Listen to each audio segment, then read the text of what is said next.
mais quel bonheur mes assassins de vous retrouver pour une nouvelle vidéo. On va parler du Maroc, du parcours du Maroc. C'est la première série de cette Coupe du Monde pour essayer de pronostiquer le parcours de chaque équipe. Ça va être plutôt des pays francophones. Bonjour à tous les pays francophones. Alors, le Maroc, ils sont sur 13 matchs invaincus.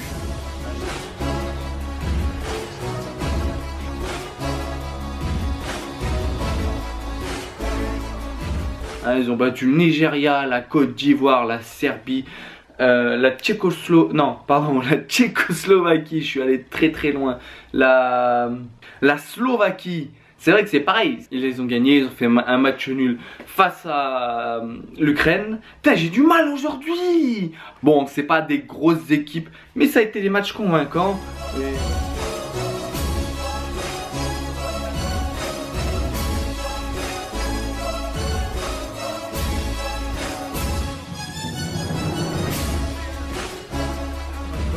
Et voilà, c'est toujours bénéfique, toujours bon pour la confiance de gagner des matchs de préparation. Même si les matchs de préparation ne veulent pas toujours tout dire.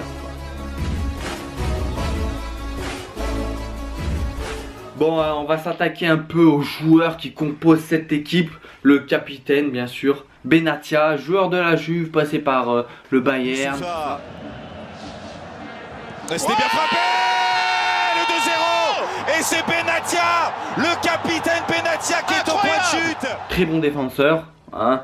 Pas le top du top des défenseurs, mais je pense que pour cette Coupe du Monde, et puis quand tu joues dans ton équipe nationale, pas la même saveur, tu vois, surtout quand tu es capitaine.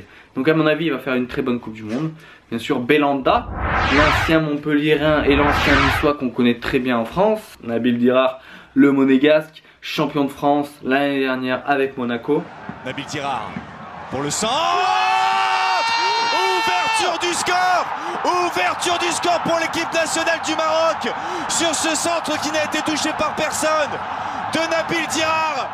Harit, le Nantais, l'ancien Nantais qui joue à Schalke et qui a été élu, je crois, meilleur jeune de Bundesliga. Meilleur jeune de Bundesliga. C'est dur à dire quand même. Hein. Harry, l'arrière droit du Real Madrid, toujours très fort. En avant-centre qu'on connaît, Boutaïb, l'ancien numéro 9 de Strasbourg à l'époque en Ligue 2. Et la star, l'impact player, tu vois, le joueur qui fait la différence, Ziyech, le joueur de l'Ajax. Franchement, j'ai regardé 2-3 résumés de match, il n'y avait que lui. Il n'y avait que lui qui faisait la différence. Sur tous les buts, sur toutes les actions dangereuses, il était là.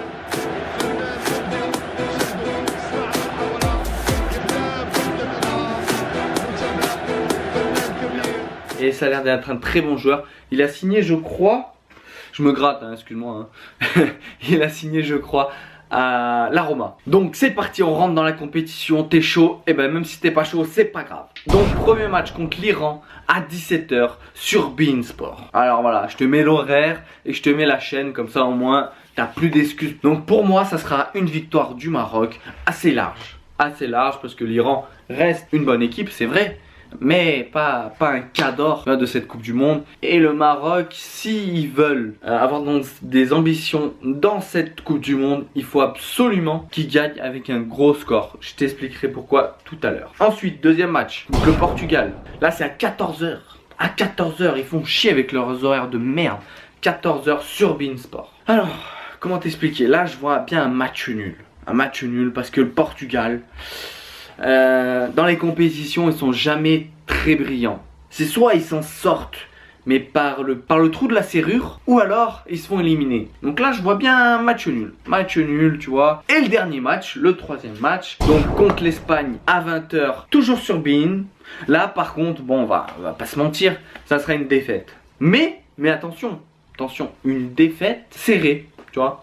Pas plus d'un but d'écart à mon avis. J'ai regardé dans ma boule de cristal que ça allait être très serré. Donc mon classement c'est très simple. L'Espagne 9 points, 3 matchs, 3 victoires. Ok. Le Maroc, une victoire, une défaite, un match nul, 4 points. Et égalité avec le Portugal avec toujours 4 points. Là où va se faire la différence, c'est bien sûr au goal average. Comme je t'ai dit, je vois plus le Maroc marquer plus de buts à l'Iran que le Portugal. Et je vois plus le Maroc encaisser moins de buts contre l'Espagne que le Portugal. Je sais pas pourquoi, mais le Portugal, à cette Coupe du Monde, je ne les sens pas. Cristiano Ronaldo, d'accord, il a eu une saison encore à 60 matchs. Hein, bon, on dit ça toutes les années, c'est vrai. Ça va pas le faire cette année pour les Portugais. Ça va pas le faire. En 8e de finale, ils vont jouer soit contre l'Uruguay, je pense que ça va être l'Uruguay. Après, ça peut être l'Égypte ou ça peut être la Russie. En fait, c'est le premier du groupe A. Et selon toute vraisemblance, ça sera l'Uruguay. Donc en quart, Uruguay-Maroc. Donc là, on va pas se mentir, l'Uruguay, Suarez, Cavani, une équipe solide. C'est vrai, il y a 2 stars devant. Après, c'est des besogneux, tu vois, c'est des gars, ils lâchent rien, c'est l'Amérique du Sud. L'Amérique du Sud, c'est des lâche rien. Je vois une défaite du Maroc, une défaite serrée, certes, mais une défaite quand même. Mais ça serait exceptionnel pour le Maroc d'arriver déjà en 8e de finale. Ça fait, je sais même plus combien de temps qu'ils n'étaient pas en Coupe du Monde. Je crois que ça fait 20 ou 30 ans qu'ils n'étaient pas en Coupe du Monde. Vous me le direz peut-être en commentaire, vous les Marocains. Ça va être la révélation de cette Coupe du Monde. Voilà, tout simplement. Déjà d'éliminer le Portugal pour le Maroc, c'est comme soulever la Coupe du Monde. Et on sait jamais. Allez, on va dire qu'ils passent contre l'Uruguay. Les copains, je vous aime bien les Marocains, mais ça serait contre la France. Et là, on va pas se mentir. On va pas se mentir, les gars. France-Maroc, ça serait un match serré, certes. Mais ça serait une victoire de la France. Bah oui, quand même. Donc je t'attends tout de suite dans les commentaires. Dès que la vidéo est finie, tu m'en mets un petit commentaire en me disant le parcours du Maroc, si t'as kiffé cette vidéo, quel pays tu voudrais que je fasse.